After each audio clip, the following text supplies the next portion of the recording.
Hey guys, tonight we journey far, far back, before smartphones, before hot showers, before cheese that didn't smell suspicious. You're stepping into early America. The year? Let's call it 1622. The air smells like wet bark, everyone's teeth are falling out, and you're very much the softest thing for miles. Your boots squish into the half-frozen mud, your breath fogs in front of you, and somewhere in the trees, something just growled. You have exactly zero survival skills. You probably won't survive this. So, before you get comfortable, take a moment to like the video and subscribe, but only if you genuinely enjoy what I do here.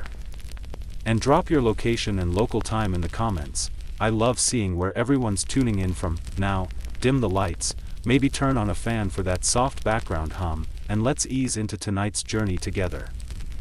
You arrive with nothing but the clothes on your back, a stomach used to Uber Eats, and a vague idea that people back then just lived simpler lives.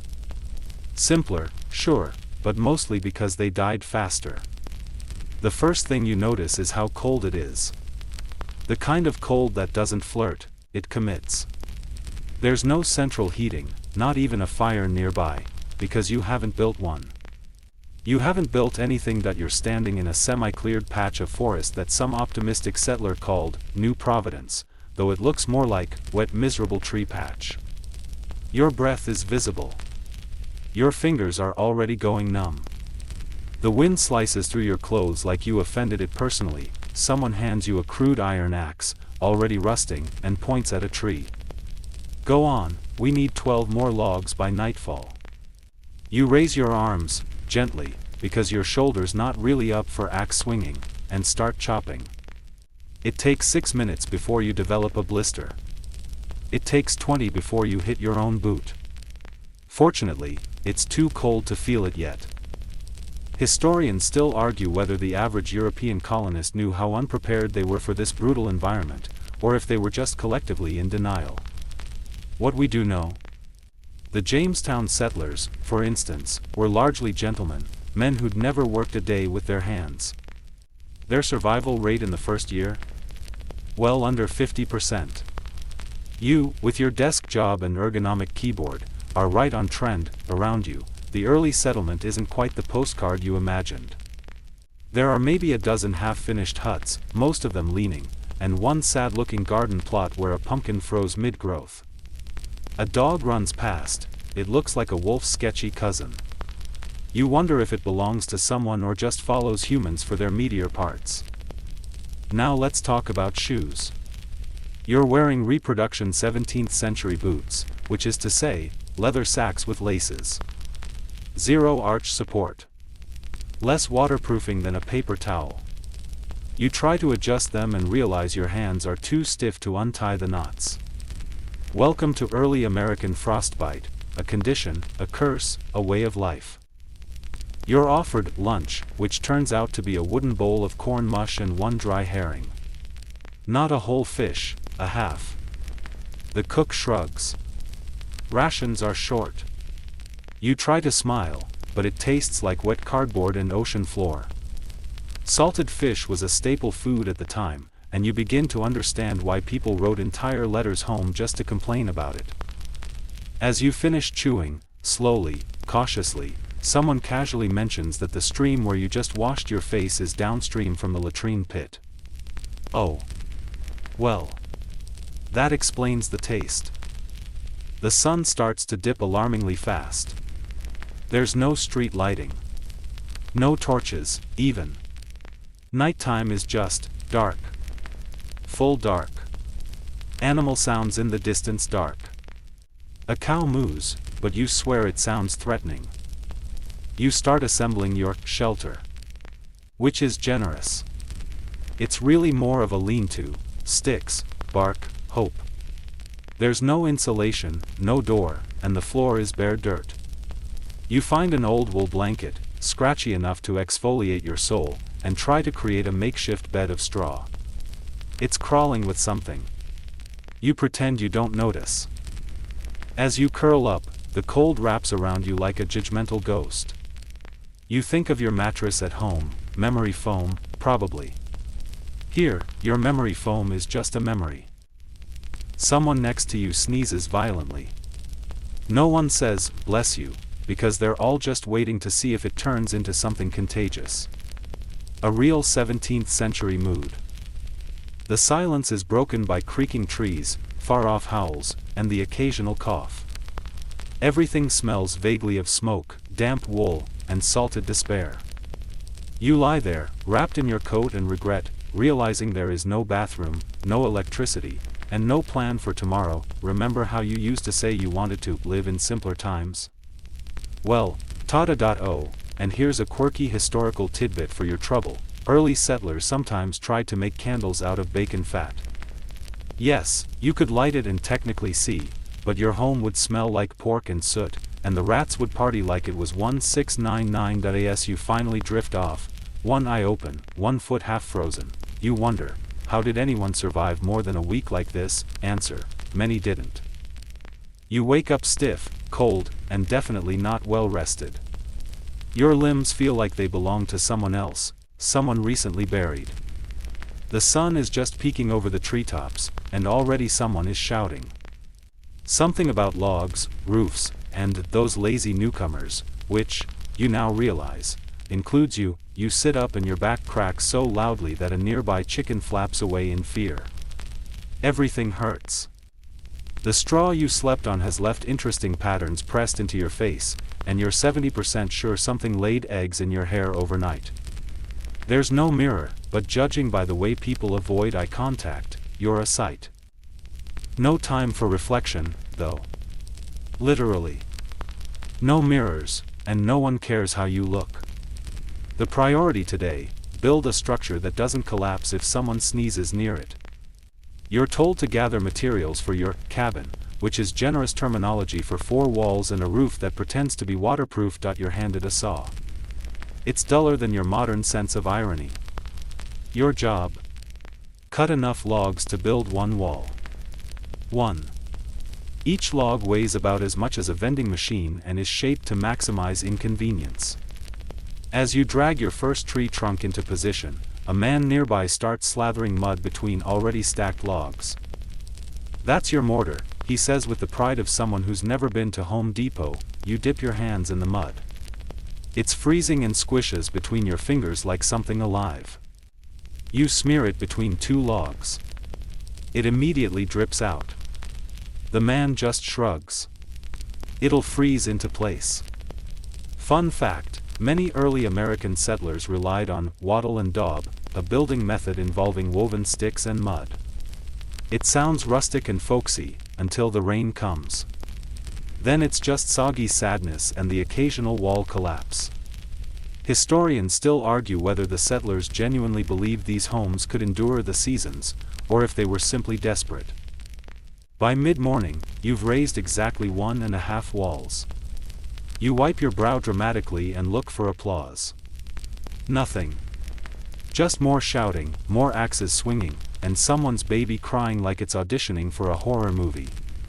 You try not to think about the roof yet. You're offered a short break. You collapse onto a nearby stump. Another settler joins you, older, leathery, eyes like someone who's seen 5 too many winters. He pulls a pipe from his coat and starts puffing silently. You nod, trying to look like you belong here. "You a joiner?" he asks. You blink. "No, I'm a software engineer." He stares. "I do," letters on a glowing box. He stares harder. You change the subject. "What's the roof made of?" He gestures to a pile of dried reeds. "That's your thatch." You're expected to weave it, by hand, into bundles and layer them at an angle so rain doesn't dribble through. The problem?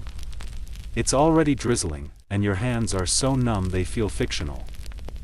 As you struggle to make anything that looks like a thatch bundle, the sky opens up properly. Rain begins to pour, soaking your unfinished walls, your carefully placed mud mortar, and your dreams. The ground turns instantly to muck. Your shoes squelch miserably. You try to pretend you don't care, but you mutter a quiet, ugh, every few seconds like a sleep-deprived Victorian ghost. The man with the pipe chuckles. First rain's always a doozy. You ask if he has any advice. Yeah, he says. Don't build downhill. You look around. You are definitely downhill. You return to your construction site, only to find that your one stable wall has shifted. The logs have slid slightly in the wet ground, causing the top row to sag like a bad haircut. You try to fix it, but you're exhausted, wet, and morale is about where your socks are, soaked and cold. Around this time, your hands start to go red and puffy. Blisters meet mud. Mud meets bacteria. You begin to wonder what kinds of infections you're inviting. It's not like you can pop into urgent care. The nearest doctor is a half-day's walk away and might treat you with a leech and a prayer. Let's not forget about windows. They don't exist. Glass is rare and expensive. Most settlers used oiled paper, which let in a bit of light and all of the cold. You find a ragged square of this so-called window material and attempt to attach it to a hole in your wall. It flaps in the wind like a wet tissue. You pretend it's progress. A strange detail: some cabins were built with the door only 4 feet tall, not because people were shorter, but to conserve heat and force attackers to duck when entering.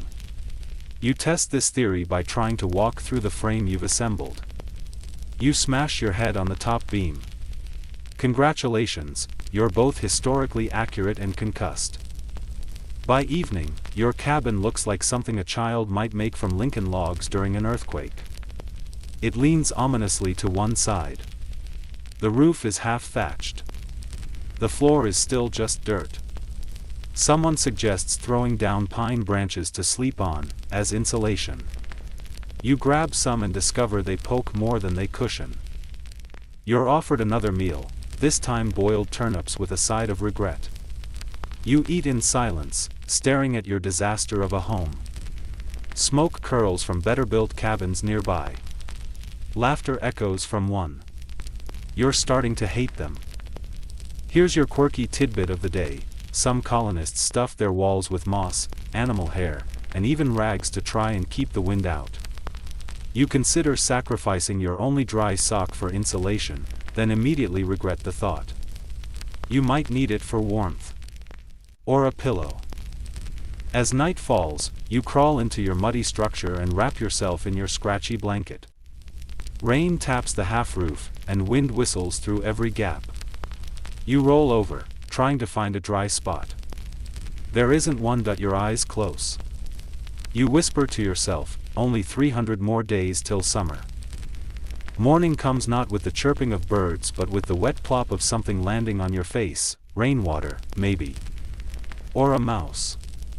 You'll never know. What you do know is that your cabin did not improve overnight. One wall has partially caved in, the thatch roof is dripping steadily onto your straw pile, and something smells suspiciously like moldy turnip. You sit up slowly. Everything aches. You're wearing the same clothes as yesterday, because, well, they're the only clothes you have. They're damp. They're itchy. And they might be growing things. No time to worry about that, though. Your stomach is rumbling. It wants breakfast. It's not going to like what it gets. You shuffle toward the communal cooking fire, where a pot is already bubbling. The smell is complex. Smoky, sour, a bit fishy. A woman ladles some into a wooden bowl and hands it to you with the dead eyes of someone who's seen too much. Peas porridge, she mutters. You look down. It's beige. Lumpy. Steam curls up from it like a warning. You take a bite. It tastes like sadness and damp socks. Peas porridge, essentially mushy split peas boiled for hours, was a staple in early America, mostly because it was cheap and filling. Settlers would reheat the same pot for days. Some joked it was better on the 9th day than the first, though those people probably lost their taste buds in a fire. There's a single hard crust of bread alongside it. You bite down and immediately worry about your teeth. It's dense, coarse, and vaguely smoky. Not because it was cooked over fire, but because someone dropped it in the fire and shrugged it off. Historians still argue whether the colonists' diets were worse than those of the urban poor back in England. What's agreed upon? Your current meal wouldn't pass for a side dish in prison. You ask if there's anything else to eat. A boy nearby offers you a strip of dried meat. You chew it. It's chewy, gamey, and gives you intense jerky regret.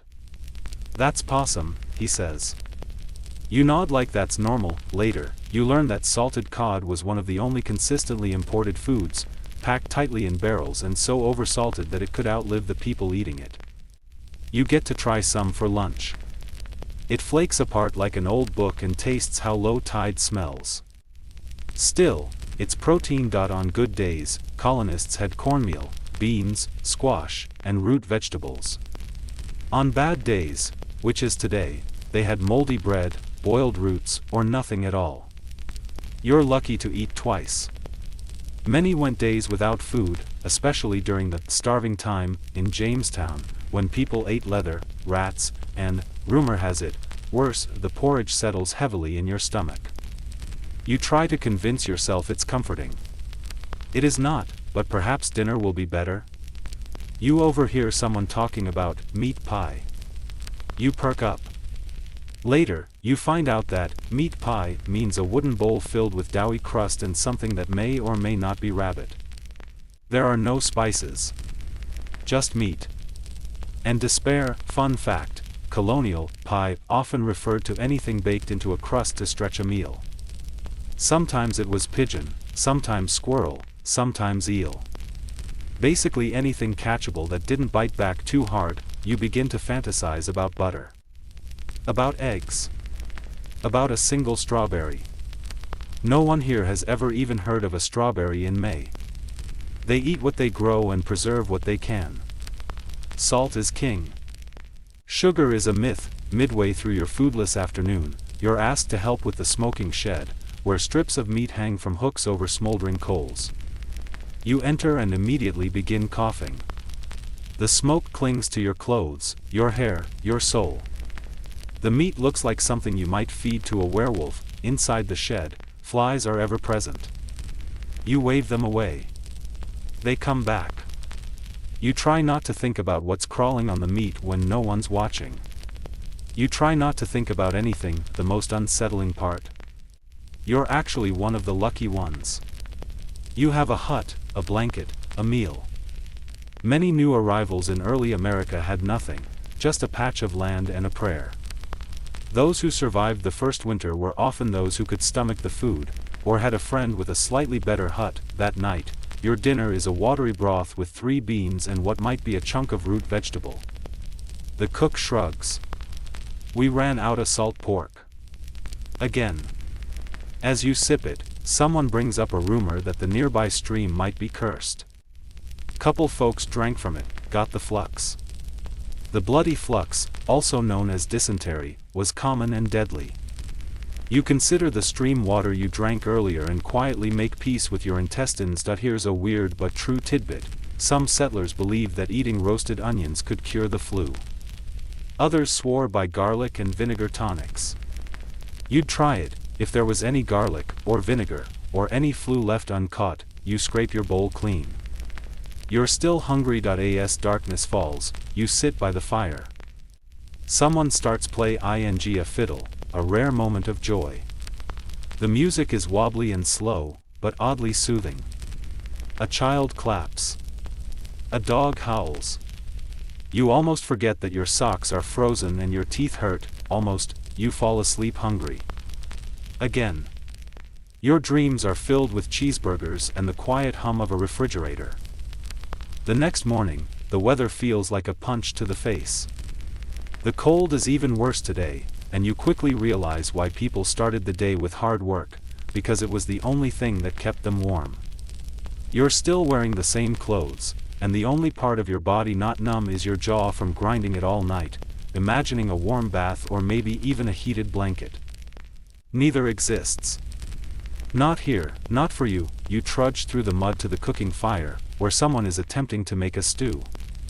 You watch them dump what might be potatoes and then stir with all the passion of someone who's made stew for the last 200 days straight.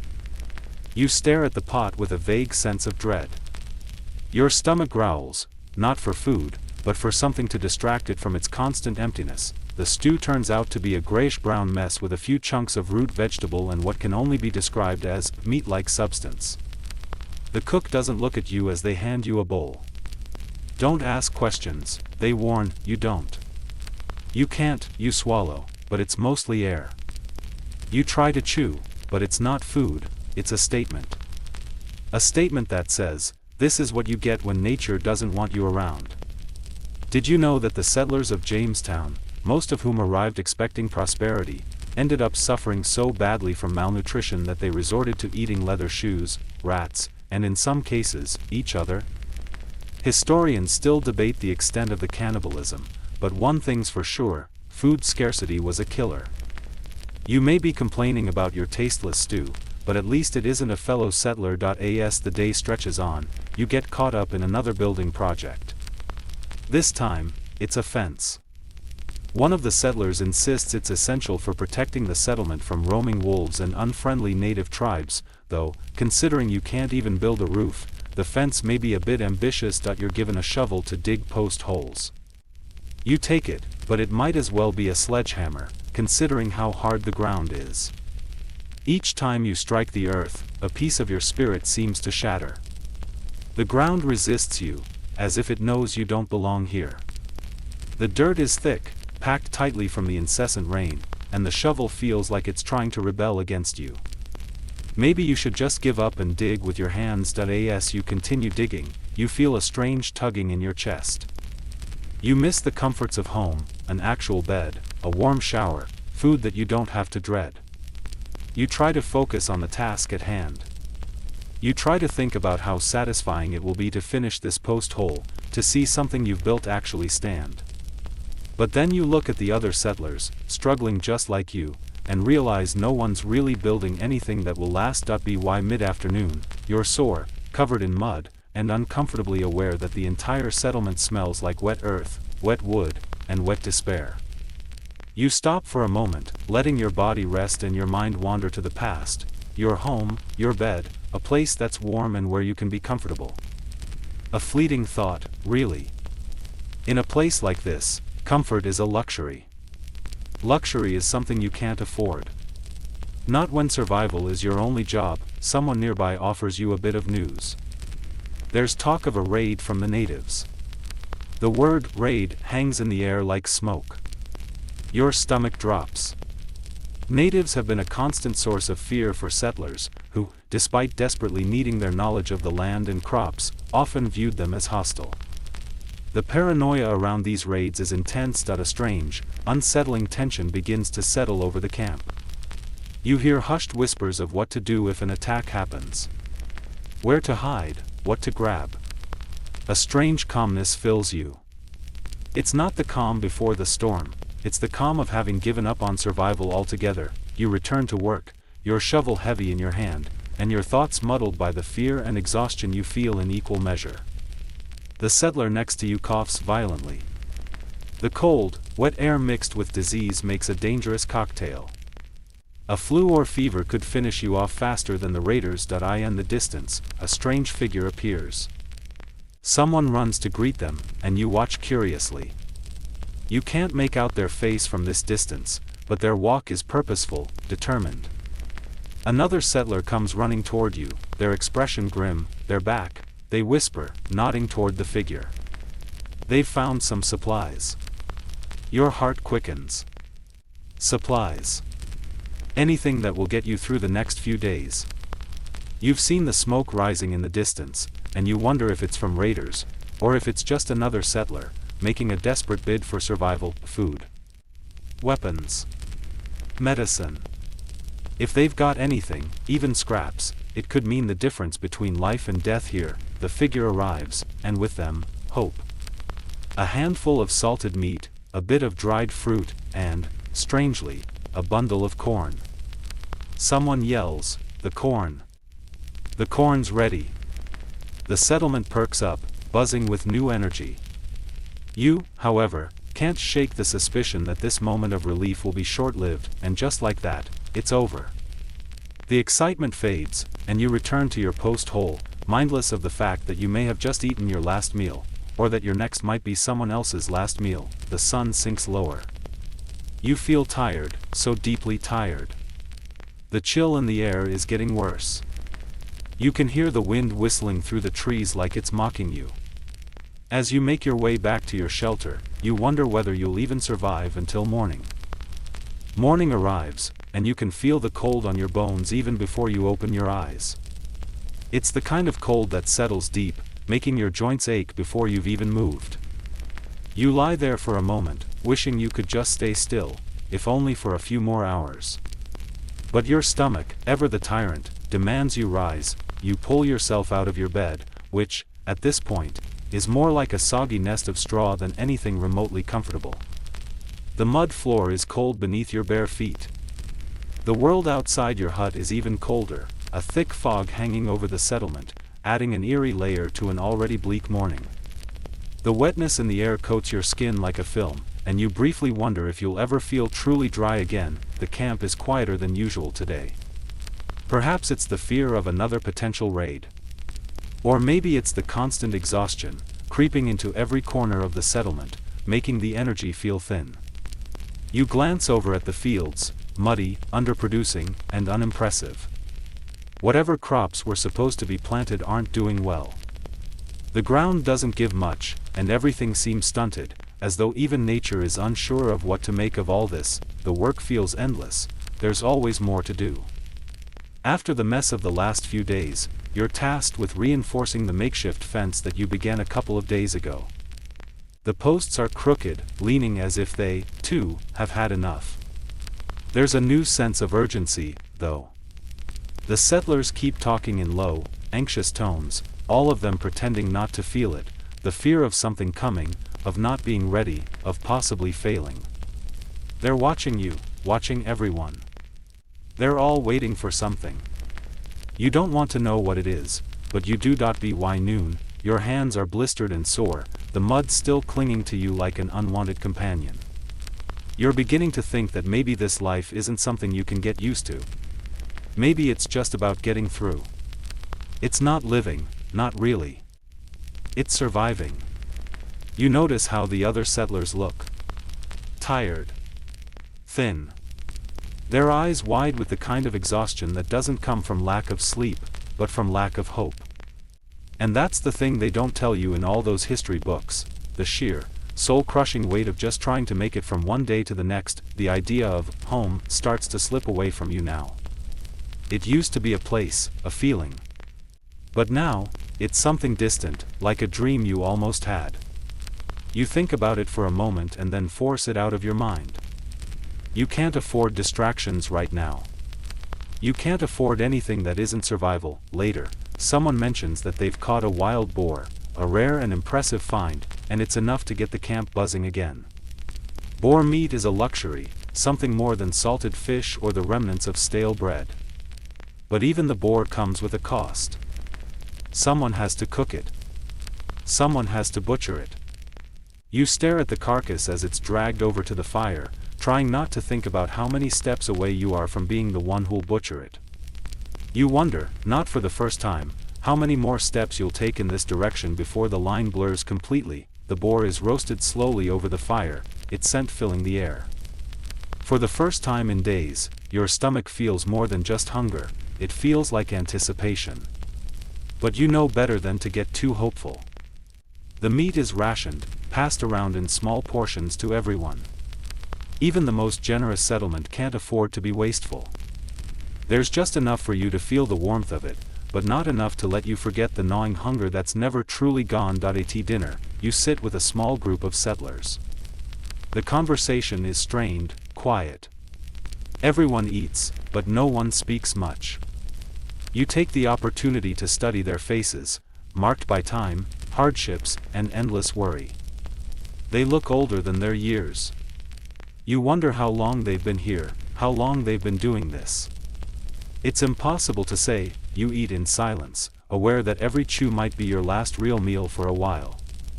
You make yourself believe that it's worth it. The boar meat, the warm drink, the tiny scraps of joy you're allowed to have before the next day of work. But there's an edge to it all, a sharpness that won't go away. As the sun begins to set, you find yourself retreating to your hut earlier than usual. The wind has picked up, and the air feels even colder now, sharper. Your body aches in a way that isn't from physical labor but from something deeper. It's the ache of just being here, of understanding that there's no end to it. Not for you, not for any of you. You roll onto your makeshift bed, which is somehow more uncomfortable tonight than it's ever been before. You think about how quickly your reality has shifted. Yesterday, you were still holding on to the idea of comfort, the idea of a home with warmth and food and safety. But here, comfort is a faraway dream, a memory you can't grasp. You let out a long, exhausted sigh and try to sleep. The wind howls outside. The wood of your hut creaks under the pressure, but then you hear it. A noise in the distance. The crackling of leaves, the soft rustle of movement. Your heart picks up a beat, and for a moment, you feel a rush of panic. Is it raiders? Is it wild animals? Is it the end? You don't know. You pull the thin blanket tighter around your body and wait, breath shallow, every sound amplified in the stillness. You remind yourself to stay calm. If it's an animal, it'll pass. If it's a raider, you'll deal with it. You've survived worse. Right? The wind picks up again. You breathe a little easier. You roll over. And eventually, you sleep. Not well, but you sleep. You wake to the dull light of dawn creeping through the cracks in your hut. For a moment, the world outside seems impossibly distant, like a place you'll never have to visit again. You lie still, hoping you'll drift back into that comfortable numbness that sleep sometimes brings. But the harsh reality of the cold quickly dispels that illusion. You pull yourself up from the straw, your joints aching, your muscles stiff, and realize the day has already begun without you. You drag yourself outside to see the camp already moving, people silently going about their chores. The smell of wet earth and wood smoke hangs thick in the air, as it always does. Someone is already at the fire, stirring the pot that promises another day of meager rations. The heat from the fire is a welcome contrast to the chill of the morning air, but it doesn't bring much comfort.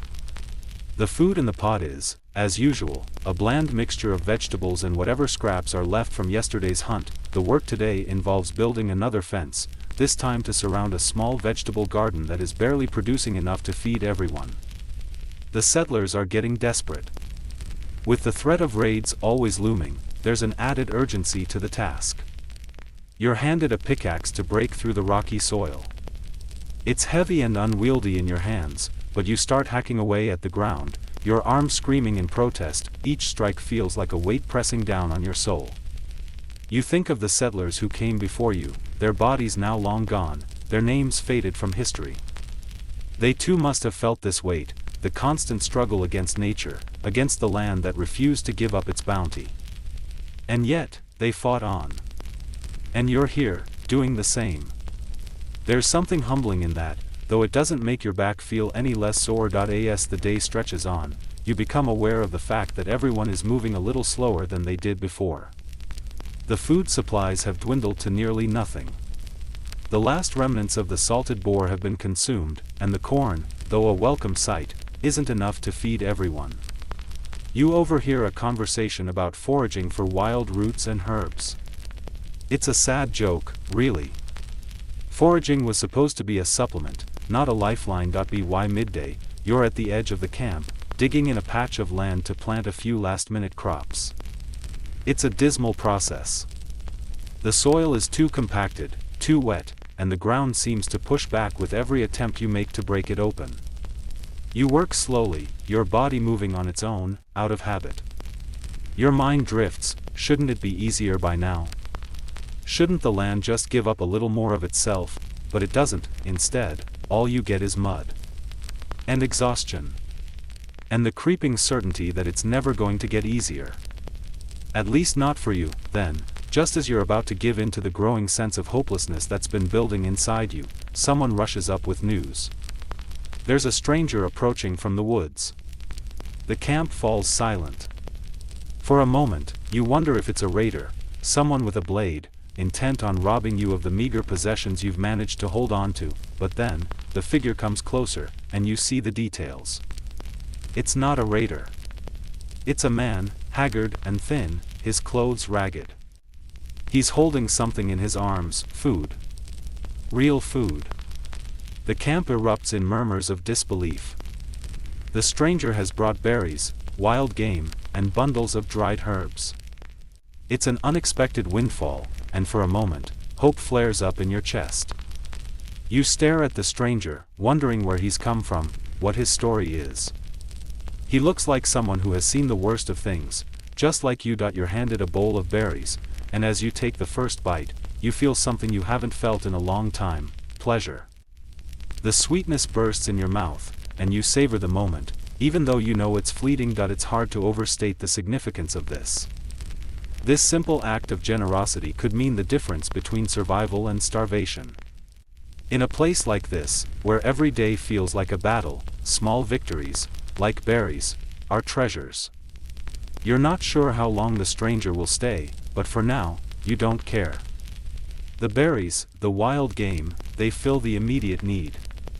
They remind you that there are still things out there, things that can make life worth living, even in the most hopeless of circumstances. As the evening approaches, the stranger shares more about where he's been.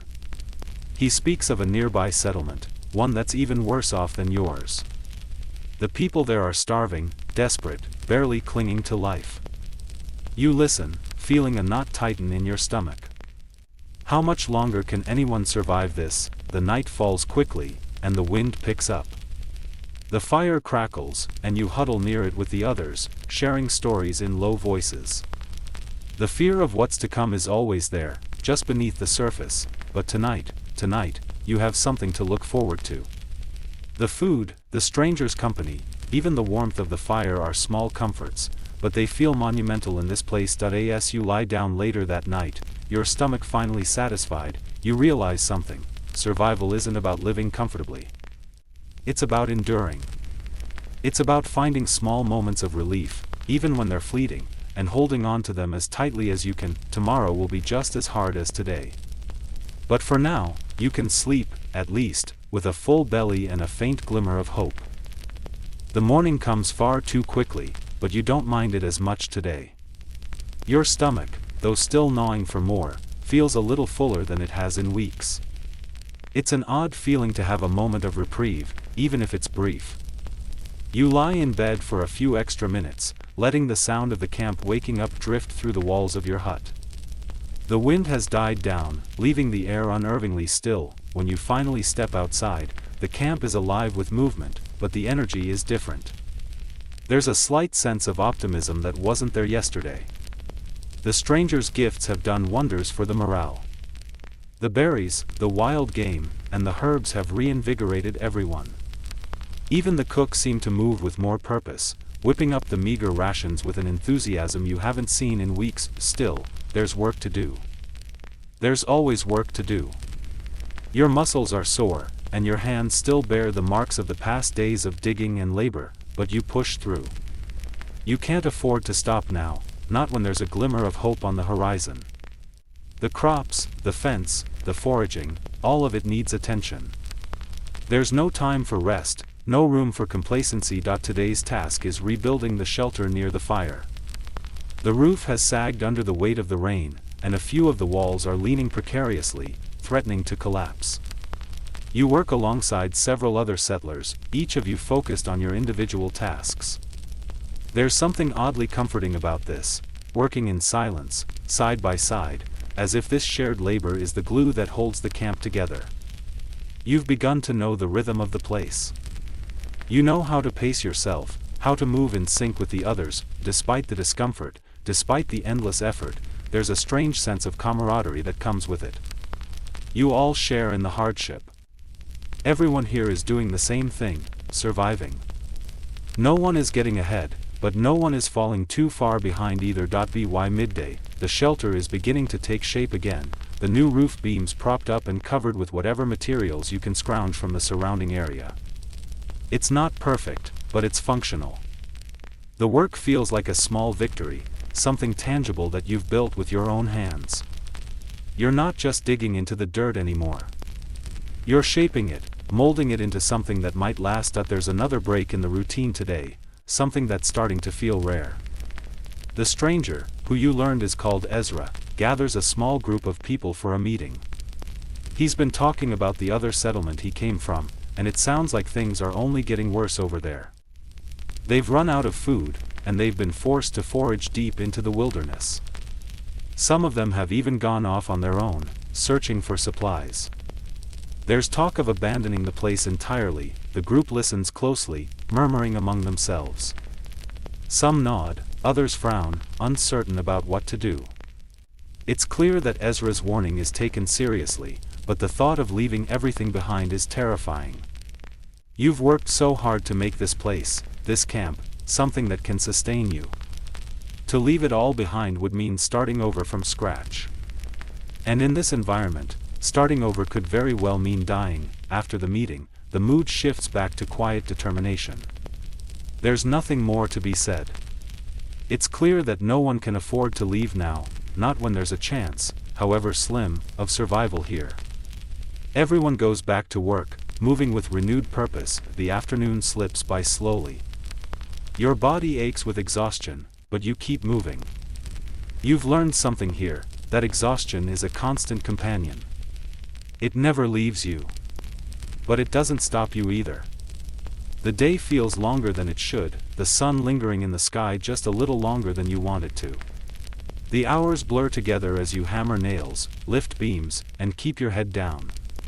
Every task is an act of defiance against the land, against nature, against the odds. As night falls, you sit by the fire again, this time with a group of settlers. The warmth feels different tonight, almost comforting. It's not much, but it's enough. The camp has become quieter again, the uncertainty creeping back in. No one knows what tomorrow will bring. No one knows if this small victory of today will matter in the grand scheme of things, but for now, there's peace. The fire crackles, and the chatter is soft and slow. Someone hums quietly, and for a moment, it feels like home. Not a perfect home, not a warm, safe place. But it's something. It's enough to remind you why you're still here. Why you're still fighting. As you lay down that night, you feel a strange sense of resolve. You've made it this far. The world outside is cold and indifferent, but in here, under this makeshift roof, with the fire flickering in the distance, you are surviving. And that's all you can ask for. You sleep deeply, the kind of sleep that comes only after a hard day's work. It's not peaceful, but it's restful. Tomorrow will bring more hardship, more struggles. But for now, the night holds you, and you hold on to the small hope that survival, just survival, can be enough. The sun rises in a muted haze, the light diffused through thick clouds hanging heavy in the sky. You're already awake, the light of the fire still dancing in your mind from last night. You roll out of bed, a strange mixture of reluctance and duty pulling you out of the warmth. The chill of the morning greets you immediately, seeping into your bones.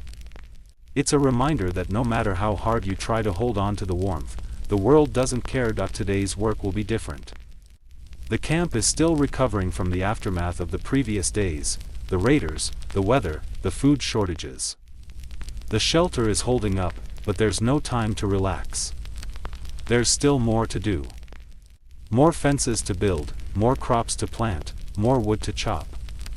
It's a cycle, an endless loop that doesn't care if you're tired or hungry or worn out. As you move through the camp, you can feel the tension creeping back in. It's as if the camp is holding its breath, waiting for something. There's talk of another raid, and the whispers grow louder each day. The settlers who have been here the longest know the signs, the way the air thickens before a storm, the sudden silence that falls over the camp when something isn't right. Everyone moves with a little more caution, their eyes scanning the horizon as if the very act of looking will make them ready for whatever is coming. You try not to think about it, to focus on the task at hand. Today, you're sent to work on the garden, which has been struggling. The ground is too wet, the seeds too few, and even the wild herbs that usually thrive here have started to fade. There's little time for patience now.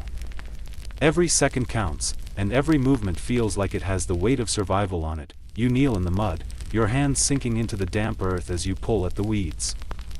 The work is monotonous, exhausting, but it gives your mind something to do. It's too easy to spiral into fear, to start thinking about what could happen if the raiders arrive, if the food runs out, if everything just falls apart. So instead, you focus on the small, tangible task in front of you: pull the weeds, clear the space, and try to get something, anything, growing. As you work, you catch sight of Ezra again. He's moving through the camp with a quiet urgency, his eyes darting from face to face, gauging reactions, checking for anything out of place. There's something different about him today. He's no longer the hopeful stranger offering food and advice. Now, he's a man preparing for something. You can see it in the set of his shoulders, the way his gaze lingers on the horizon, as if he's expecting someone, or something. A moment later, one of the other settlers comes rushing over to you. "It's happening," he says, his voice tense. "The raiders are coming. We need to prepare." You feel a cold rush of adrenaline as your heart skips a beat. The calm that had settled over the camp since Ezra's arrival has evaporated in an instant. You're on your feet, moving faster than you thought you could. The work suddenly feels irrelevant, as if the weight of everything that matters is now on your shoulders. You've been living in this fragile world for so long, teetering on the edge, and now that edge is approaching faster than you can comprehend. The rest of the settlers move quickly, gathering what they can: makeshift weapons, tools, anything that might serve as a defense. It's chaotic, frantic, and for the first time since you arrived, everyone's on edge. The usual routines are forgotten. The food, the shelter, the crops, they all pale in comparison to what's coming. Survival now means more than just food. It means protecting what little you have left. Ezra is already organizing a group of settlers, setting up lookouts and giving orders in low, steady tones. He's taking charge in a way that feels natural, as if this is what he's done before. You join the group, following instructions, your heart pounding in your chest. You don't know what to expect. You don't know what kind of raiders are coming, or how many, but you know one thing for sure: you'll fight. You'll fight for every inch of ground you've gained, for every scrap of food you've managed to save, for the hope that you can hold on to just a little longer. The sun hangs low in the sky now, casting long shadows over the camp. The stillness is unbearable. Every rustling leaf, every distant crack of wood feels like a signal, a harbinger of what's to come. The fear is a constant hum in your chest, a dull, vibrating pressure that doesn't let up, and then, in the distance, you see them. A group of figures, moving swiftly through the trees. They're too far away to make out clearly, but you can feel them.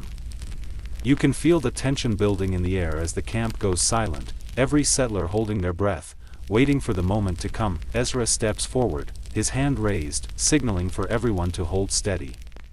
You stand with the others, weapons in hand, the weight of them unfamiliar and uncomfortable in your grip. Your stomach tightens as you prepare for what's to come. You don't know what will happen next. You don't know if you'll survive this or if this will be the end. But one thing is clear: you're ready to face whatever comes. You have to be. The raiders draw closer, and the waiting feels like an eternity. The camp is silent. It's the kind of silence that makes your skin crawl, the kind that wraps around you like a heavy blanket, suffocating you with its weight. Every settler holds their breath, their eyes locked on the figures moving through the trees. There's no sound but the soft crackle of the wind through the leaves, and the steady thrum of your own heartbeat in your ears. Ezra doesn't move, but his eyes flick between the approaching group and his own people. His posture is tense, but his face remains calm, focused. He's been through this before. You can tell.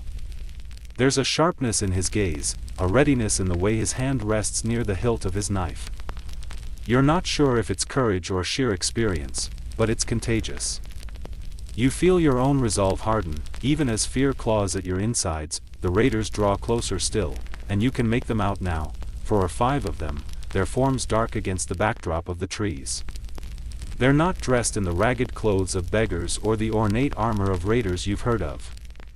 They wear a mix of simple leathers, some patched with cloth, others with odd symbols or patterns that you don't recognize. Their faces are masked, hiding any hint of emotion. It's unsettling. You grip your makeshift weapon tighter, the weight of it somehow both comforting and terrifying. The camp is still, nobody moves, nobody speaks. You can hear every rustle of the wind, every shift of the earth beneath your feet. It feels like time itself has slowed. The raiders stop about 20 feet from the camp, their eyes scanning the perimeter. For a long moment, nothing happens. The tension is unbearable. You're waiting, they're waiting, and the world seems to hold its breath with you. You can almost feel the raiders evaluating the camp, measuring the strength of the people here. Are they worth the risk? Are they too desperate to fight back? Or is this just a scouting mission to see if the camp is even worth raiding? Then, without warning, one of the raiders takes a step forward. He's tall, broad-shouldered, with a thick beard and a scar that runs down the left side of his face. His eyes are cold, calculating. He looks straight at Ezra. "We've heard stories about this place," he says, his voice low but clear. "You've got food. Supplies. We're here to talk." His words hang in the air like a threat. Ezra steps forward, but his voice remains calm. "What do you want?" The raider grins, a twisted, unpleasant smile. "We want what's ours. You've got more than enough to share. A trade, you could say. You give us what we need, and we leave. No harm done." You can't help but feel a spike of anger rise in your chest. This isn't a trade. It's a demand. They've come here to take what little you have left, and they know it. The camp has been barely hanging on as it is, and now they want to take it all. Ezra doesn't show any sign of the panic you feel creeping up in your throat. His hand hovers near the knife at his side, but he doesn't move to draw it. Instead, he keeps his focus on the raider. "You're not getting anything from here. Not today." The raider's smile falters, just a little. There's a flicker of something in his eyes, maybe annoyance or surprise. He seems to weigh his options for a moment. Then, he nods to one of his companions. The other raider steps forward, pulling a large axe from his back. The weight of it is menacing, and you can hear the rasp of metal on leather as he adjusts his grip. Ezra takes a step back, signaling for everyone to stay still. "You'll leave, or we'll make you leave." For a moment, the raiders just stand there, sizing up the camp. The tension is thick, palpable, hanging in the air like a storm waiting to break. You can see the raider leader glance at his companions, as if assessing whether they should push forward or cut their losses. Your heart pounds in your chest. The quiet is unbearable. Then, the leader speaks again, but this time his voice carries an edge of finality. "We're not leaving without something." There's a shift in the air, a movement you don't fully understand yet, but you feel it. It's like the very earth beneath you is tense, waiting for something to snap. The raiders are looking for a fight. Ezra knows it, and you know it too. The game is up. You've done your best to avoid this moment, but it's here now. The air between you all feels charged, as if the entire world is holding its breath, waiting for the first move to be made. The raiders stand tall, confident, but there's something in their stance, something hesitant. They want your supplies, but they're unsure whether the camp is a soft target or if they'll face more resistance than they expected. The camp is still, every settler holding their ground, waiting for Ezra's signal. The next few moments will decide everything. The leader takes one more step forward, and that's when it happens. A shout rings out from behind you. One of the lookouts has spotted movement. Another group is approaching from the trees, and this time, they're armed with weapons, too. The raiders have brought reinforcements. Your blood runs cold. Ezra's voice breaks the stillness. "Everyone, get ready. The moment has arrived. The fight for your survival is about to begin." The world erupts into action, and for a moment, everything feels like it's happening in slow motion. The raiders, who moments ago seemed like distant figures, are now charging forward with wild energy. You barely register the sound of their feet pounding the earth before you're sprinting into motion yourself. The air is thick with fear, but there's no time to be afraid. There's only time to act. Ezra's voice rings out again, firm and commanding. Form up. Defend the perimeter. His voice carries the authority of someone who's seen this kind of chaos before, and you follow without question, instinctively falling into place with the others. You glance at your makeshift weapon, a crude axe fashioned from a broken handle and a sharp stone you'd found on the ground. It's heavy in your hands, but it feels right, like something that can help you survive. Your heart pounds in your chest, but you push through it, moving to the line where the settlers have gathered. Everyone's eyes are wide with fear, but there's no panic. You know this battle will be won or lost in the moments that follow. You either hold the line, or everything collapses. The raiders are close now, too close for comfort. They spread out, their numbers swelling with each passing second as the reinforcements make themselves known. It's clear they've come prepared for a fight, and you realize this will be no simple raid. This is an all-out assault. Your breath comes in ragged bursts as you line up with the others, waiting for the signal to charge. It's quiet for a moment, a brief lull before the storm. And then, with a sudden roar, the raiders break through the line of trees, shouting as they close the gap. The first raider lunges toward you, an axe raised high. Instinctively, you raise your weapon to block the blow, feeling the sharp, jolting impact as your hands shake from the force. You parry, using the weight of the stone axe to push his attack aside. The raider growls, frustrated, but before he can swing again, you bring your axe down, catching him across the shoulder. He staggers back with a grunt, giving you a brief opening. You don't wait to see if he recovers. Instead, you push forward, following Ezra's instructions to the letter. You don't know if you're making the right decisions, but you know this: you're alive, and you're not about to let them take that from you. The sounds of the fight are overwhelming. Shouts, grunts, the clash of weapons, the rhythmic pounding of feet. The air is filled with the smell of sweat, blood, and dust.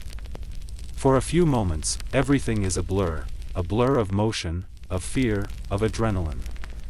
It's like your body has taken over, moving almost without your conscious thought. The next raider you face is quicker, more agile than the first. He darts in with a flurry of strikes, and you barely manage to block the first blow.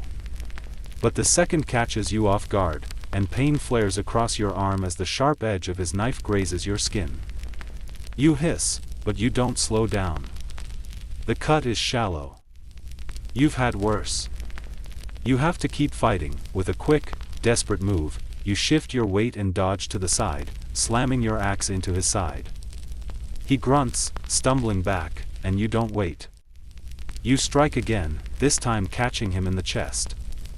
He falls, crashing to the ground with a final, pained gasp. You don't have time to check if he's still breathing. The battle is far from over. The camp is chaos. People are fighting in every direction. Some settlers are holding their own, others are struggling, but there's a shared determination in everyone's movements. Everyone's fighting. Everyone's surviving. There's no choice now but to keep pushing forward. Through the haze of battle, you catch sight of Ezra again. He's moving like a force of nature, leading the charge, his knife flashing in the air as he dispatches raiders with brutal efficiency. His focus is unwavering. You know that, if anyone can lead you through this, it's him. But even as the settlers manage to push back the first wave of raiders, you feel it, a shift in the air. The sound of footsteps, too many to count, are coming from the trees. The second wave. The camp is already strained, the defenders exhausted, but there's no retreat. There's no time to regroup. A shout rings out from one of the settlers. They're coming from the east. More of them. Panic begins to rise, but it's quickly cut off by Ezra's voice, sharp and steady. Form a defensive line. We hold this ground. His command cuts through the chaos, and you rally to his side, the fight becoming more focused. You dig your heels into the dirt and tighten your grip on your weapon, determined to hold the line. The raiders are closing in from every side now. The situation is growing more desperate by the second. You can see the fatigue on the faces of the other settlers. They're bruised, bloodied, their movements slowing with every passing moment. But they don't stop.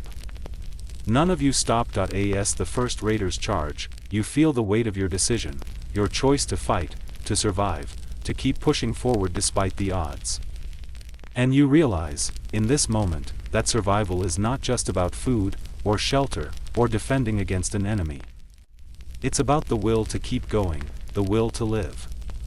And no matter what happens here today, you'll fight for that will with every ounce of your being. The battle rages on, the sound of metal on metal ringing in your ears, the heat of the fire burning in your chest. You don't know how much longer you can hold on. But you won't stop fighting. Not now. Not when survival is so close within reach. The battle seems to stretch on forever, an endless blur of movement and noise, but the fighting has shifted. You're no longer just holding a line, you're pushing, driven by the raw need to survive. The exhaustion in your muscles is overwhelming, every movement an effort, but there's something else too. Something deep within you has clicked into place. The fear is still there, lurking beneath the surface, but it's no longer the dominant force.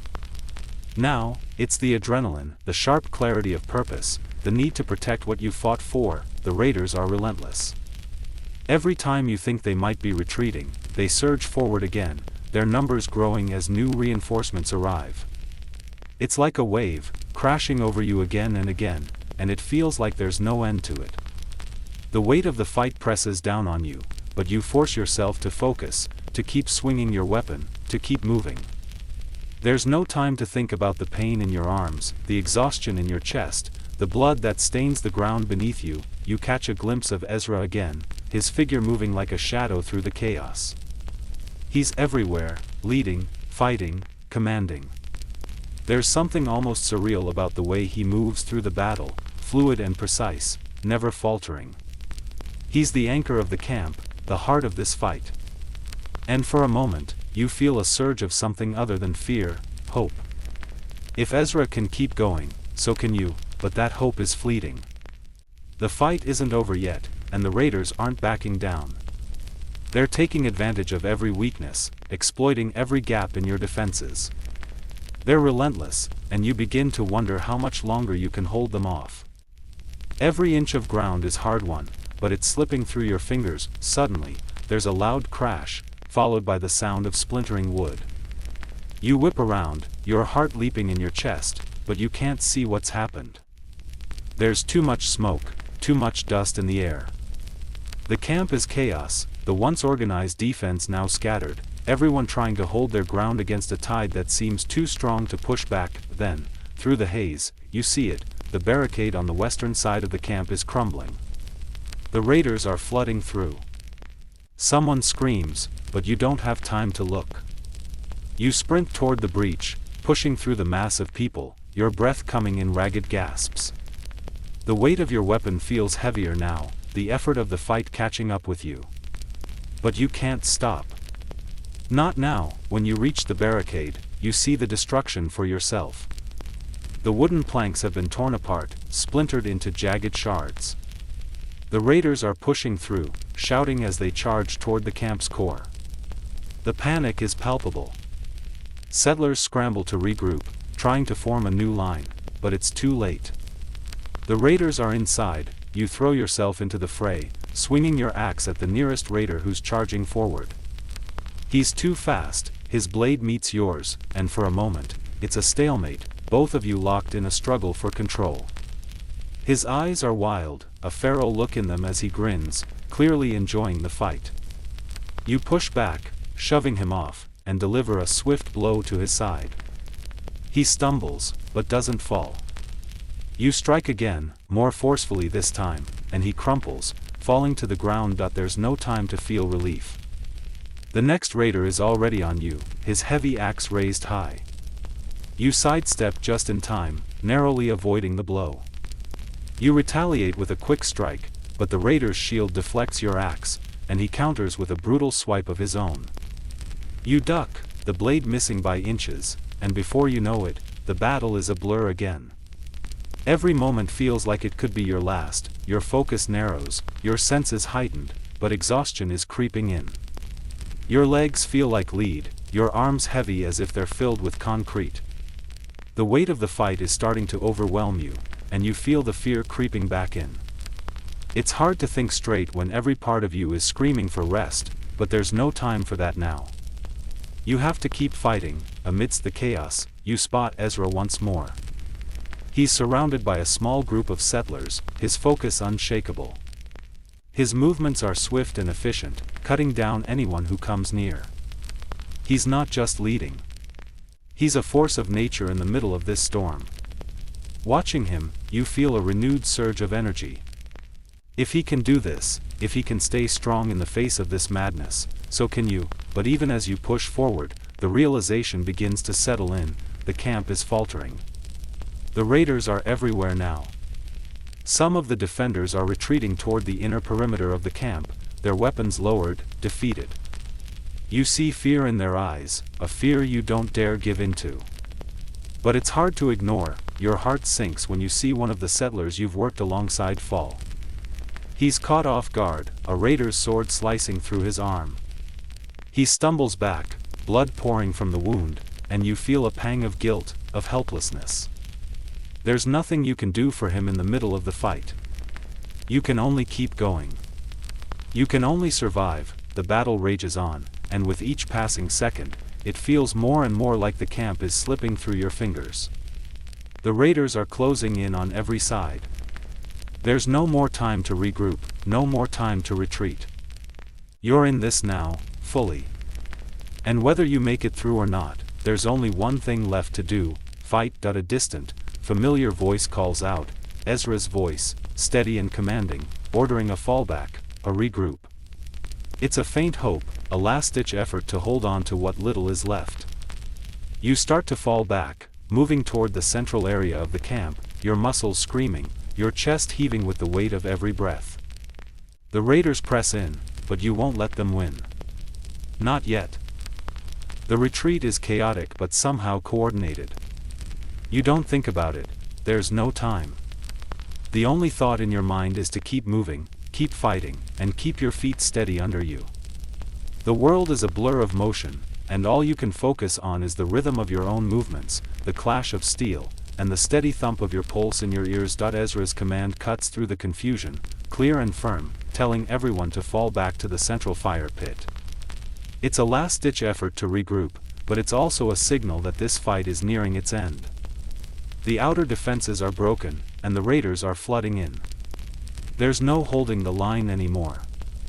The only option is to survive the final stand. As you move toward the center, you're acutely aware of how close the raiders are.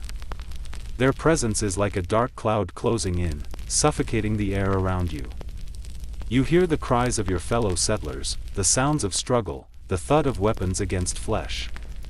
You feel the weight of every loss, the gnawing worry of who might fall next. But there's no room for fear now. There's only the fight. The central fire pit offers a small semblance of refuge, a circle of light amidst the darkness closing in. It's an uneasy comfort, knowing that you're about to face your final stand here. The fire's glow flickers, casting long shadows on the faces of the remaining settlers. Their eyes are wide with terror, but there's no turning back now. Some of them clutch their weapons desperately, while others brace themselves, resigned to the outcome. You take your place next to Ezra, who's still moving with purpose, his eyes scanning the perimeter. The flicker of the flames dances across his face, highlighting the grim set of his jaw. He's sweating, his clothes torn, but there's no sign of him slowing down. If he's scared, he doesn't show it. You wonder if he's ever felt fear, or if his experience has hardened him to it. You take a deep breath, your chest aching, and try to push the fear down. You can't let it control you now. You just have to survive. The raiders are getting closer, their footsteps growing louder with each passing moment. They've seen your retreat, and they're closing in for the kill. The sound of their laughter, low and menacing, echoes through the camp. It's a taunting reminder of how desperate this situation is. There's no way out. No safe place to hide, and then, like a thunderclap, the raiders charge. The ground shakes beneath your feet as they rush forward, weapons raised high, yelling their war cries. You're hit with the full force of the charge, the air filled with the clash of metal, the screams of pain, the grating sounds of battle. You swing your weapon, aiming for the first raider that comes into range. The strike is swift and sure, and you feel the satisfying thud of the blow. The raider stumbles back, but another takes his place almost immediately. It's a blur of movement, the space between you and the raiders closing with every breath. Ezra's voice cuts through the noise again, commanding the settlers to hold fast. You don't have time to think. You just react, your body moving on instinct, each swing of your weapon another act of survival. You feel the sweat running down your face, stinging your eyes, but there's no stopping now. The central fire pit is becoming more and more crowded, the raiders pushing in from every direction. You can feel the weight of the situation settling on your shoulders. The fight has reached its peak. You've done everything you could to hold the line, to survive, but now it's clear, you're in the last stretch. The question is no longer if you'll survive, but how much of yourself you'll have to sacrifice to make it through. Suddenly, you feel a sharp pain in your side. The breath is knocked out of you, and you stagger back, your vision swimming. You touch your side and feel the warmth of blood. The wound isn't deep, but it's enough to make you falter. Your heart races, but you force yourself to steady your breathing. It's not the time to fall apart. It's just a cut, just a scratch in the grand scheme of things. You can't stop now. A figure appears in front of you, Ezra. He's moving fast, his hand reaching out to steady you. There's no time for words, just a sharp nod from him before he turns back to face the battle. You force yourself to follow, to push the pain away, to keep going, but the raiders are relentless. They push forward with ferocity, their numbers growing as they close in from all sides. You can hear the desperation in their voices now, the hunger, the thirst for victory. They know this is their moment. They know they've broken through, and yet, there's a glimmer of something else, something strange and unexpected, coming from the camp. As if by some miracle, a shout rings out from the far side of the fire pit. A few more settlers, those who had been too injured to fight earlier, have returned. They're limping but still armed, still willing to fight. It's a small group, but their presence gives the rest of you a renewed sense of determination. Ezra sees it, too. His eyes flash with a brief moment of hope. "Hold the line," he shouts again, his voice rising above the chaos. His words are like a spark in dry tinder. The settlers respond. There's a surge of energy, and for a brief moment, it feels like the tide of battle might shift. You swing your weapon again, harder this time, driven by the knowledge that the camp isn't finished yet. You might be outnumbered, but you won't go down without a fight. Not when you still have something left to protect. The raiders press on, but now there's a feeling in the air, one of resistance. The fight is far from over, but maybe, just maybe, you can turn the tide. The roar of the battle fills your ears as the fight intensifies. The ground beneath your feet seems to tremble with each passing second, and the firelight casts eerie, flickering shadows across the faces of the settlers. You're exhausted, but there's a fierce energy building inside you, fueled by desperation, by the will to survive, by the sight of your people rallying around you. The raiders, sensing a shift in the air, are trying to push harder, but there's something about the renewed determination in your group that's making them hesitate. They might have outnumbered you, but there's no substitute for sheer resolve. You can feel it in the air, the charge of defiance that's beginning to spread like wildfire through the camp.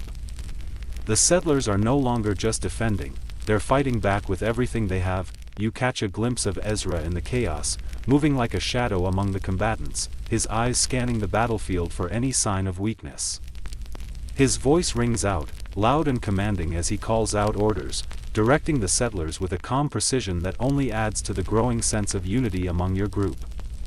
He's holding the camp together, and for a moment, you catch your breath, feeling a flicker of hope that had nearly been extinguished. You feel the wound at your side again, the sharp, burning pain as you shift your weight, but you ignore it.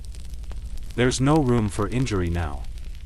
Every ounce of your focus is on the battle at hand.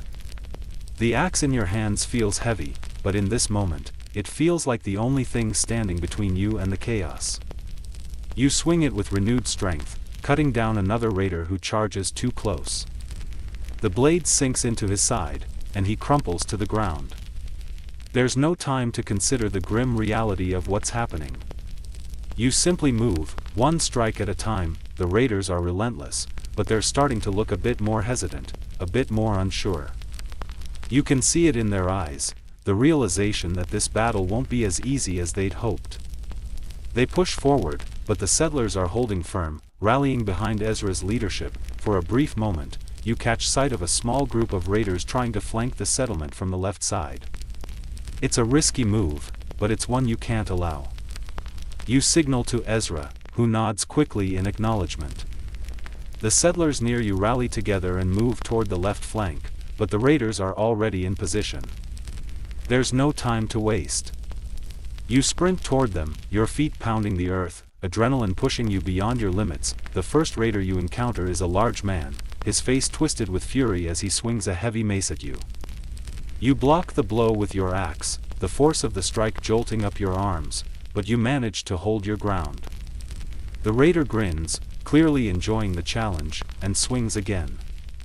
This time, you sidestep just in time, feeling the air rush past you as the mace misses by inches. Without hesitation, you thrust your axe forward, landing a sharp blow to his side. He grunts, staggering back, and you follow through, knocking him off balance and sending him to the ground. You don't have time to see if he's finished. Another raider is charging toward you, his sword raised high. You swing your axe again, catching the blade with the edge of your weapon. There's a moment of resistance before your axe slides off his sword, and you twist to bring it down again, catching him in the leg. He howls in pain but doesn't fall. The fight is far from over, the sound of the battle around you is deafening, but you're starting to sense that something is shifting. The raiders are slowing, their movements becoming more sluggish. It's subtle, but it's there. The tide is turning. The settlers are starting to push them back, and the raiders, despite their numbers, are beginning to look uncertain. There's no stopping now, you can feel the momentum building with every step. Ezra's voice rings out once more, this time with a sense of urgency. Push them back to the trees. They're breaking. It's the signal you've been waiting for. The raiders are faltering, their confidence slipping as they realize that they might not win this after all. It's all the motivation you need. You charge forward, rallying with the other settlers. The group surges, and for the first time, you see the raiders' formation beginning to fracture. Their lines are breaking, their advance slowing. The momentary hesitation becomes full-blown retreat as they start to scatter, trying to regain their footing. The sight of it fills you with something you haven't felt in a long time: victory.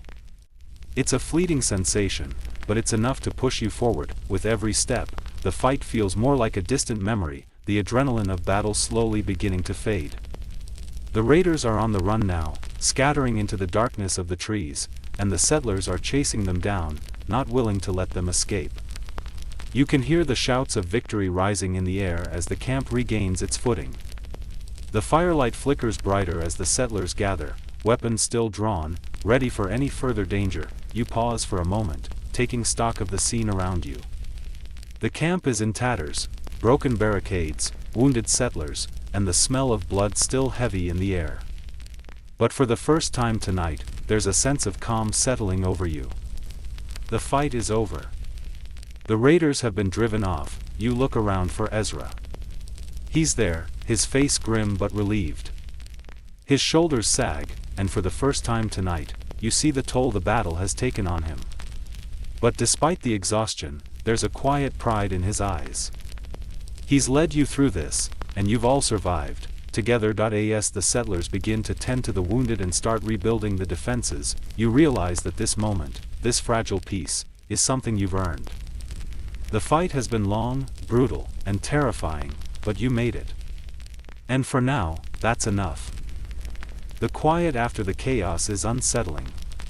You expect cheers, sobs, something to release the pressure that had been building like a kettle on the fire, but instead, the camp stands in stunned silence.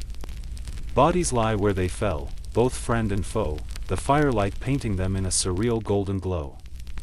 It's not victory you feel, it's survival, sharp-edged and sobering. You lower your weapon slowly, your arms shaking now that the adrenaline's fading. Your breathing is ragged, shallow. The wound at your side throbs steadily, reminding you with each pulse that you're still here, still alive. You press a hand to it gently, wincing, and then look around to take in the aftermath. The central fire pit still burns, its flames licking upward, crackling like nothing ever happened. But around it, the world has changed. Ezra walks slowly among the fallen, his gaze heavy, jaw clenched. He kneels at a few bodies, settlers he knew by name. You can't hear what he whispers to them, but you see the weight settle deeper on his shoulders. He doesn't say much when he approaches you, just a nod, his eyes locking onto yours. There's an understanding there, no words needed. Behind him, a small knot of settlers begins to regroup. They tend to the wounded, drag raider bodies out to the edge of camp, and try to find anyone still breathing. You help where you can. Your hands are slick with sweat and blood, your body aching with exhaustion, but you move on instinct, not ready to stop yet. One of the settlers, young and wide-eyed, stares at a fallen raider with a strange expression. They were just like us, he murmurs, half to himself. Scared. Angry. Desperate. You don't know what to say to that. Maybe it's true. Maybe not. But it's hard to imagine that in the middle of such violence, you catch a few quiet conversations, some voices whispering about how close it was, others debating whether the raiders will return. One older woman, face smeared with soot, insists she saw something strange during the attack, glowing symbols painted on one of the raiders' chests, and a strange chant under their breath. Witchcraft, she says, voice hushed. Or worse. Historians still argue whether supernatural beliefs among early tribes and settlers influence behavior, or if they were just a reflection of extreme stress and folklore. But right now, no one's dismissing her outright. You take a seat on an overturned crate, finally letting yourself exhale. The ache in your legs blooms now that you've stopped moving. You glance up and spot a group of children, herded safely into the furthest cabin during the attack. They peek out now, their eyes huge and silent. One girl clutches a wooden doll that's missing an arm. Her expression is unreadable. A dog barks in the distance, high, startled. You and a few others tense, but it's followed by nothing. Just the wind again. The silence that returns is thick, oddly dense, like the land itself is holding its breath. Night deepens. The stars are out again, scattered across the black sky like cold sparks. You realize you're shivering, finally noticing the chill in the air, the dampness of your clothes, the way your skin's coated in grime and dried blood. You stand and make your way toward the small stream beyond the camp. You kneel at the edge, plunging your hands into the water. It's ice cold, and the sting wakes you up a little. You splash it onto your face, washing away what you can. When you look up, your reflection wavers in the rippling surface. You hardly recognize yourself, hollow-eyed, streaked with dirt and blood, but also something else, resilience. You didn't think you had it in you. But tonight proved otherwise. Back at camp, a fire's been rekindled, larger now, crackling steadily. Settlers gather around it, not talking much, but sharing the space, the warmth. You rejoin them, accepting a tin cup of something hot and bitter. It scalds your tongue, but you drink anyway. It feels grounding. Ezra eventually speaks, voice low and rough. We'll bury the dead at first light, he says. Start rebuilding after that. We held. That's what matters. Someone mentions reinforcements. How long until the next patrol passes through, if ever? But no one has answers. In truth, you're still mostly alone out here. That was always the risk.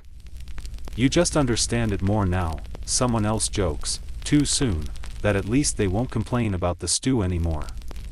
A few weak laughs ripple through the group. You can't help but smile, just a little. The same slop you groaned about 2 days ago now feels like a luxury if it means you're still breathing to eat it. Later, as the fire burns lower and the wounded rest, you find yourself walking the camp perimeter with Ezra. You step over broken arrows and scattered supplies, past smashed barrels and fallen raiders. He's quiet for a long time before speaking. "First time I saw a raid like that," he says, "I was 19. Thought I wouldn't make it out. But I did. We all did." You nod. The sky above you is impossibly wide, stars flickering like candles. "There'll be more," he adds. "This won't be the last." He pauses, then glances sideways. "You held up better than I expected." You grin faintly. "I'm pretty sure I cried at least once." Ezra shrugs. "We all did. Inside, if not out. What matters is you stayed." You let the silence sit between you for a while, walking slowly. The night feels heavier now, not with dread, but with memory. It's changed you. This land isn't just soil and trees anymore, it's where you survived. The breeze picks up again, carrying the scent of smoke and pine. Somewhere in the distance, an owl hoots softly. The danger has passed, for now, but the weight of early American life remains. This isn't the end of hardship. Not even close. But for the first time, you think maybe you can endure it. Still, you wonder how anyone ever thought this life was simple. Comfortable. Livable. You wouldn't last a day. Well, maybe one. But not without scars. As you return to camp, a strange calm washes over you. The worst is behind you, tonight, anyway. The firelight flickers across the faces of your fellow settlers, and for a moment, it almost feels safe. Almost. Dawn comes slowly. You feel it first in the drop of temperature, the brief, breath-catching moment when the air goes still, too still, before the sky begins to change. A pale strip of light stretches across the horizon, not golden, not yet warm, just soft and gray, like the world trying to decide whether it's worth waking up. You sit near the dying fire, blanket draped over your shoulders, the wound at your side stiff but no longer bleeding. Someone wrapped it during the night, probably Ruth, the settler who knows enough about herbs to pretend she doesn't know she's the closest thing this camp has to a doctor. You didn't even feel it happen. Your memory's patchy from the adrenaline crash. That's probably for the best. Around you, the camp stirs like a body slowly regaining feeling. You see movement, quiet, small gestures. A man picking up a broken stool and trying to reassemble it. A child carrying firewood twice her size. Ezra is up already, surprise surprise, methodically making rounds, asking questions, taking stock. His eyes are tired but focused. You've started to realize he doesn't sleep much. Maybe never. Breakfast is dry and bland, a kind of corn mush with the texture of wet sawdust. No one complains. You shovel it down like it's roasted turkey and hope for seconds. It's hot, at least, and that's something. Around the fire, there's hushed talk. Who made it, who didn't? You listen but don't speak. You're assigned to the burial crew. It's not a job anyone wants, but it's necessary. The bodies need to be laid to rest before the heat of day, before animals come sniffing around. It's hard labor, digging into rocky earth with tools that weren't designed for grace, but you do it without protest. The graves are shallow. There's only so much you can do. You place simple wooden markers above each one, initials burned in where possible. The raiders get a separate pit. No ceremony. Just silence. Some settlers want to burn them instead, superstition, maybe, but Ezra puts his foot down. We're not them, he says. Not today. Historians still argue whether frontier ethics leaned more toward honor or pure necessity. Out here, the line blurs until it's just survival and what you can stomach looking at in the mirror. After the burial, the camp reorganizes. You help rebuild the palisade, thick logs lashed together with rope and desperation. Your hands blister again. The sun climbs higher. A sense of routine begins to settle in. Everyone moves with a quiet determination, the way people do when there's no choice but to keep going, someone finds one of the raiders' pouches, filled with silver Spanish coins. Foreign, unfamiliar, oddly pristine. Another pouch contains dried mushrooms, unfamiliar herbs, and a small carved figurine with eyes too wide. A few settlers whisper about cults. You leave the pouch alone. By afternoon, the camp has retaken its shape, wounded but intact. The fences are half standing, the food stockpiles dented, but you're alive. The idea of normal creeps back in around the edges. People talk again. Some even laugh, briefly. A woman sings under her breath while hauling water, just a little melody. And it feels, somehow, like something has shifted. You realize, much later, that today is Sunday. A settler preacher, a wiry man with a voice like cracked leather, holds a short sermon by the fire. His Bible is stained with soot. We walk through fire, he says, but we are not consumed. He looks at the ashes from last night, then back to the people. No one says amen, but a few nod. You take time that evening to walk alone beyond the edge of the camp. Just far enough to breathe without seeing damage. The forest hums softly, branches shifting in a lazy breeze. A few birds call out, unaware of the human nightmare that unfolded here. You pause near the stream. Wash your hands. Let the water cool your skin. The pain in your sides faded to a dull throb. You touch it once, lightly. It's healing. You are, too, you never wanted this life. You didn't imagine yourself trading safety for risk, comfort for grit, soft beds for hard ground. But in the quiet of the woods, you finally feel what the old journals talk about, the draw of the wilderness. The strange magnetism of something unshaped. Something that lets you shape yourself. You wouldn't last a day. You did. Somehow. Bruised, burned, blistered, but not broken. You won't forget the terror, the filth, the cold-blooded violence. But you also won't forget the way people came together, the way fear turned into fury, then resolve, then victory. You wonder how many more days like this you'll survive. How many you want to. But for now, you walk back to camp with sore feet, a full stomach, and your head held a little higher. No one claps for you. No one hands you a medal. But someone leaves a blanket by your cot. Someone else hands you a tin cup of something sweet, berries, maybe, and water boiled with bark. You drink it. You rest, you close your eyes, and this time, sleep doesn't run from you. It waits, gently, like an old friend with soft hands. Word count, 1097, wind down, 300 words. The fire is low now, barely aglow in the darkened camp. The ashes pulse softly, casting orange halos onto worn boots, tattered coats, and the earth packed hard beneath your feet. You sit still, wrapped in your blanket, listening to the soft sounds of the world beginning to rest, murmured voices fading, the shuffle of someone bedding down, a pot clinking faintly as it's set aside for the night. The stars overhead blink quietly, ancient and unhurried. The wind rustles through the leaves like a whispered lullaby. Insects chirp somewhere beyond the tree lean, a low rhythm that steadies your breath. And with each slow exhale, the tension in your body begins to unwind, just a little. Your muscles remember the day, every swing of the axe, every step taken in fear and in defiance. But your bones are tired in a peaceful kind of way. You've made it through something immense. You've stood where many would falter. And now, there is only stillness. You lie back. The earth is solid beneath you, but the blanket is warm. The night wraps around you gently, the way tall grass sways around a sleeping fawn. You hear someone snoring faintly. Someone else hums a half-forgotten tune, barely above a whisper. All of it blends into a gentle murmur, the soft cadence of survival, of silence earned. Let it all go.